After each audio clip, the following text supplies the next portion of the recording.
19 मार्च 2026। आज के आर्टिकल में हम देखने वाले हैं कॉटन फार्मर्स को मिली फंडिंग के बारे में। नेक्स्ट हम देखेंगे इंडस्ट्री डेवलपमेंट का भव्य प्लान। इसके बाद सिविल एविएशन मिनिस्ट्री के द्वारा क्या डायरेक्शन इशू किए गए हैं। फिर नेशनल न्यूज में हम देखेंगे मॉडिफाइड नरेगा स्कीम और यूनिफॉर्म सिविल कोड के बारे में। और फिर अंत में वेस्ट एशिया कॉन्फ्लिक्ट और उससे क्या इफेक्ट आ रहे हैं इस बारे में जानेंगे। कॉटन फार्मर्स, कैबिनेट ने लगभग 1700 करोड़ की फंडिंग अप्रूव की है for Cotton Corporation of India so as to meet MSP needs for 2023-24 season. Cotton के प्राइसेस स्टेबलाइज करने और डिस्ट्रेस सेल्स से रोकने के लिए गवर्नमेंट ने यह फंडिंग अप्रूव की है। भव्य प्लान, इसका फुल फॉर्म है भारत औद्योगिक विकास योजना। कैबिनेट ने इसके लिए 33,660 करोड़ रुपए अप्रूव किए हैं for development of 100 industrial parks across country.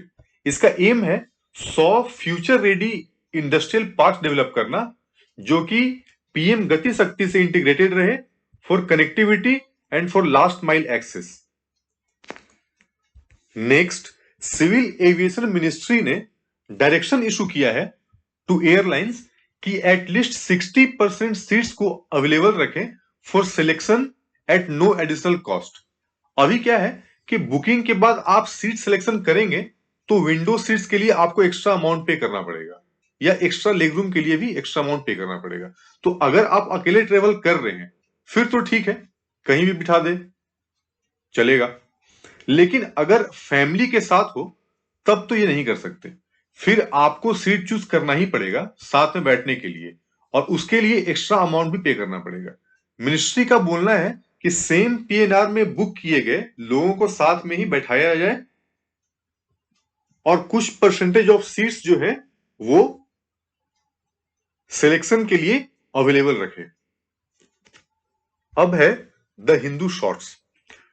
Government ने Mahatma Gandhi national rural employment guarantee scheme NREGA इसको रिप्लेस करके Viksit Bharat guarantee for Rozgar and Ajeevika mission Gramin bill 2025 लाया था, जिसके विरोध में Jharkhand assembly has passed a motion.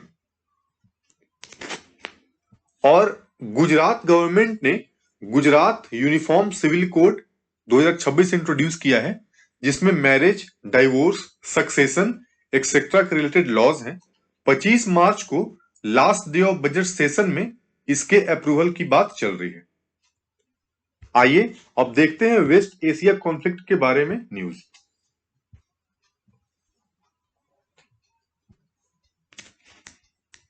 Ongoing वार में पहले तो ईरान के सुप्रीम लीडर अली खामेनी, फिर अभी एक दिन पहले ईरान के सिक्योरिटी चीफ अली लारिजानी और अब ईरान के इंटेलिजेंस मिनिस्टर इस्माइल खातिब को इजराइल ने एयर स्ट्राइक में असैसिनेट कर दिया है। ईरान ने यह वार्निंग दिया था कि अगर इनके ऑयल इंफ्रास्ट्रक्चर पे टारगेट किया गया तो ये रिटेलिएट करेंगे। और अभी देखिए ईरान ने सऊदी अरेबिया, कतर और यूएई के गैस फील्ड रिफाइनरीज को टारगेट किया है। Russian oil tanker aqua Titan जिसे चाइना जाना था वो अब इंडिया आ रहा है, जिसमें कि 1 लाख टन से भी ज्यादा उरल्स क्रूड ऑयल है। ये कल तक मैंगलोर पोर्ट पहुंचेगा। क्रूड ऑयल और नेचुरल गैस के इंपोर्ट्स जो हिट हुए हैं उसके कारण प्लास्टिक गुड्स के भी प्राइसेस भी 50 से 60% तक बढ़ते हुए दिख रहे हैं। ट्रंप एडमिनिस्ट्रेशन में कई लोग ऐसे भी हैं जो कि इस वार के अगेंस्ट हैं और ईरान पे अटैक के बाद रिजाइन दे रहे हैं। यूएस के नेशनल काउंटर टेररिज्म सेंटर के डायरेक्टर जो केंट ने रिजाइन दिया है और ऐसा न्यूज चल रहा है वहां पे कि तुलसी गबार्ड जो कि डायरेक्टर ऑफ इंटेलिजेंस है वो भी नेक्स्ट रिजाइन दे सकती है। इजराइल के लेबनान पे किए जा रहे स्ट्राइक में अब तक लगभग 1000 लोग मारे जा चुके हैं और millions of people are displaced. और इजराइल इनके लिटानी रिवर पे स्ट्राइक करके इनके लिए रीइंफोर्समेंट रोकने की भी प्लानिंग कर रहे हैं। चलिए अब कल मिलते हैं नए अपडेट्स के साथ।